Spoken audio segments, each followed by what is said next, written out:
राज्यातील शेतकऱ्यांसाठी 7 एप्रिल सकाळच्या झटपट ठळक बातम्या। रासायनिक खतविरोधी प्रचारानंतरही वाढला वापर। खत कंपन्यांनी प्रकल्पातील निर्मितीही वाढवली।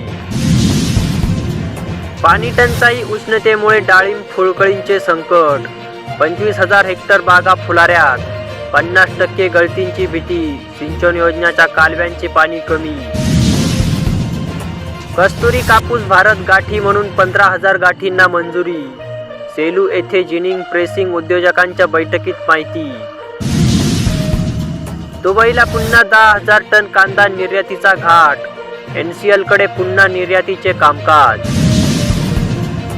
पारा पुन्हा 42 अंशापार।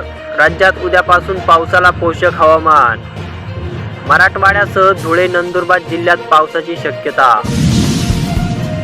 सांगलीत 80 गावे टंचाईग्रस्त। जिल्ह्यातील 1.5 लाख नागरिकांवर पिण्याच्या पाण्याचे संकट। राज्यात ग्रामीण भागाच्या घशाला कोरड। पाणी टंचाईचे भीषण रूप। 26 धरणे आटली। मराठवाड्यात, पश्चिम महाराष्ट्रात तीव्रता अधिक। महिलांची वणवण। NCLच्या कांदा निर्यातीतील पारदर्शकता कमी। गोंधळ अधिक। दुबईत घाऊक दरापेक्षा कमी पुरवठा। कामावर प्रश्नचिन्ह।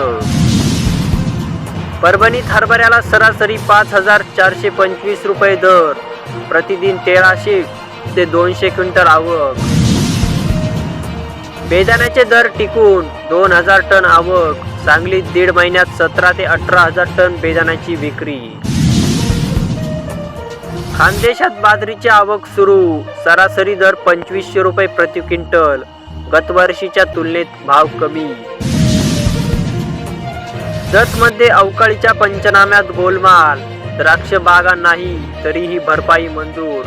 शेती एकाची तर नाव दुसऱ्याचे। विदर्भ, मराठवाड्यात उद्यापासून गारपिटीचा इशारा।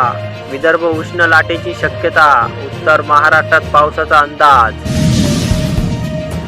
दुष्काळाच्या दाहकतेने अंजीर बागा धोक्यात। पुरंदर तालुक्यातील स्थिती। पशुधनासाठी चारा, पाण्याची टंचाई निर्माण। शेतकऱ्यांमध्ये चिंतेचं वातावरण।